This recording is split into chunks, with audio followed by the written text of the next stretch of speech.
Bem, alunos, vamos para a questão 115 do Enem 2010, né? O gabarito marca aqui a letra B.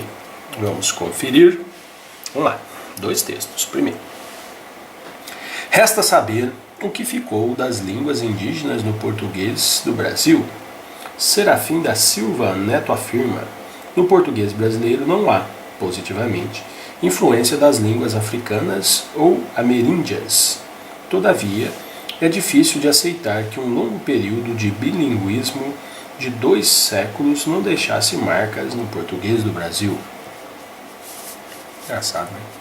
Só nomes aí de alguma cidade, alguns lugares que são indígenas, né? Mas realmente não falar, realmente não tem muitas expressões indígenas, né? Mas tudo bem.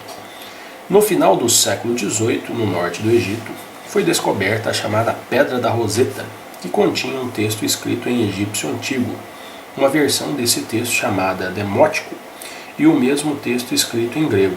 Até então, a antiga escrita egípcia não estava decifrada. O inglês Thomas Young estudou o objeto e fez algumas descobertas, como, por exemplo, a direção em que a leitura deveria ser feita. Mais tarde, o francês Jean-François Chapolin, olha, tem um Chapolin aí, voltou a estudá-la e conseguiu decifrar a antiga escrita egípcia a partir do grego, provando que, na verdade, o grego era a língua original do texto e que o egípcio era uma tradução. Com base na leitura dos textos, conclui-se sobre as línguas que cada língua é única e intraduzível. Não, foi traduzido aqui, falou. Elementos de uma língua são preservados ainda que não haja mais falantes desta língua. Né? No caso aqui não existe mais falantes da língua, né? E no caso do Brasil também, né?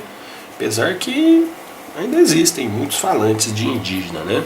Então a gente pode ver aí que esse segundo texto demonstra, por meio dos textos presentes na Pedra Roseta, como foi possível decifrar a antiga escrita egípcia, mesmo não havendo mais falantes, né? Beleza.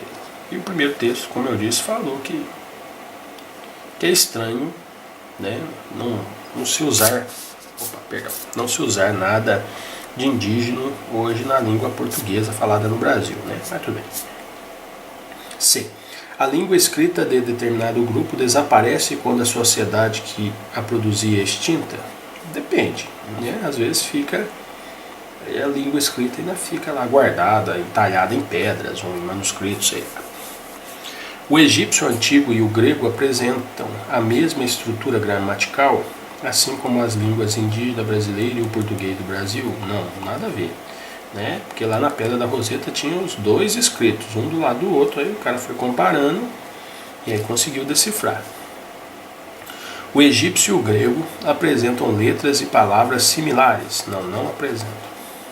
Que possibilitou o cara aí a comparação linguística? Não, ele foi fazendo a comparação e por mais do que estava escrito, realmente foi decifrando, lendo, né? Não foi um trabalho fácil, né? Teve anos de pesquisa, mas aí o cara conseguiu decifrar e foi um avanço, porque com essa Pedra da Roseta, que até não é muita coisa não, e ela é meio até quebradinha e antiga, né, meio já gasta, e conseguiram então ler, e aí tem muita coisa escrita no egípcio, nas pedras, nas colunas, e aí o povo vai decifrando o que está escrito lá e contando a história do Egito Antigo.